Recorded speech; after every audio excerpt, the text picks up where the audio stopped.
Hello बच्चों, let's read the question. The question says, a series circuit consists of resistance, inductance and capacitance. The applied voltage and the current at any instance are given as E is equal to 1 for 1.4 cos 5000 t minus 10 degree and I is equal to 5 cos 5000 t minus 370 degree. The inductance is 0.01 Henry. Calculate the value of capacitance and resistance. सो इस question में हमें दिया गया है एक RLC circuit.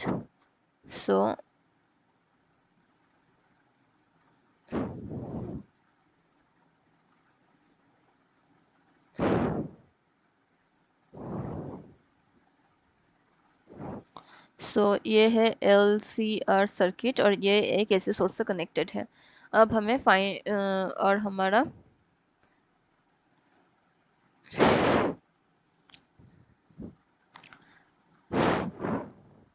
अब हमें capacitance और रेजिस्टेंस फाइंड आउट करनी है।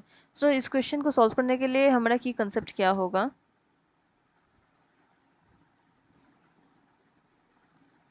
हमें पहले इसका फेज डिफरेंस कैसे फाइंड आउट करनी है ये करना पड़ेगा। तो tan फाई का वैल्यू हमें पता है कि X L minus X C by R. So यहाँ से हमें फाई का वैल्यू फाइंड आउट करनी है और फिर हमें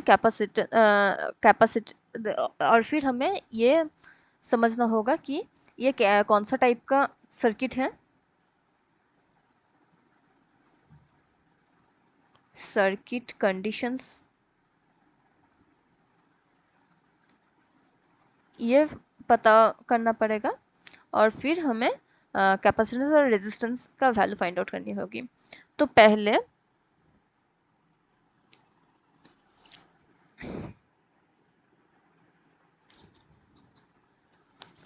पहले हम इसका फेजर डायग्राम ड्रॉ कर लेते हैं।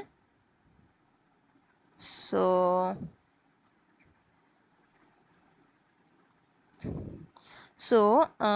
करंट इस साइड होगा, ये साइड वी एल होगा, ये साइड वी सी होगा। अब हमारा फाई क्या दिया गया है कि हमें क्वेश्चन में क्या दिया गया है, E equal to 141.4 cos 5000 T minus 10 degree and I is equal to 5 cos 5000 T minus 370 degree. So इस दोनों इक्वेशन से हमें क्या पता चलता है कि फाई का ई और आई का फेज डिफरेंस क्या होगा? 370 degree minus 10 degree equal to 360 degree यानी 2 पाई। ये है हमारा फेज डिफरेंस। तो फिर हमारा tan फाई का वैल्यू क्या होगा? tan phi equal to X L minus X C by R. इसका वैल्यू क्या होगा? tan 2 पाई का वैल्यू क्या है? 0। सो यानी यहाँ से हमें क्या मिलता है? X L equal to X C. अब एक्स एल यानी इंडक्टिव रिएक्टेंस और कैपेसिटिव रिएक्टेंस सेम है और ये कौन सा कंडीशन है? ये है रेजोनेंस कंडीशन। तो इसका मतलब क्या है? एक्सएल का वैल्यू क्या है? ओमेगा एल और एक्सी का वैल्यू 1/ओमेगा इंटू सी। सो यहाँ से ओमेगा स्क्वायर क्या होगा? 1/LC। अब हमें एल का वैल्यू क्या दिया गया है? 0.01 हेनरी। सो और जनरल इक्वेशन ई का क्या दिया जाता है? E not cos omega T minus five. So इस दोनों इक्वेशन को कंपेयर करके हमें क्या पता चलता है कि ओमेगा का वैल्यू 5000 है। सो यहाँ से हम सी का वैल्यू फाइंड आउट करेंगे। सो सी का वैल्यू क्या होगा? 1/ओमेगा स्क्वायर इंटू एल। सो इसका वैल्यू हम पुट कर देंगे 1/0.01 इंटू 5000 होल स्क्वायर। सो यहाँ से हमें सी का वैल्यू मिलता है 4 म्यू फैराड। अब हमें क्या फाइंड आउट करनी है? रेजिस्टेंस का वैल्यू। रेजिस्टेंस का वैल्यू क्या होगा?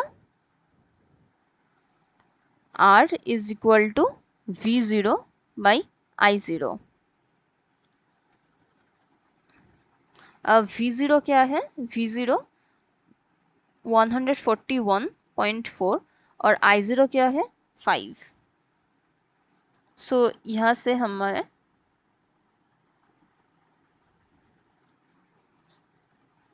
आर का वैल्यू मिलता है 28.3 ओहम। सो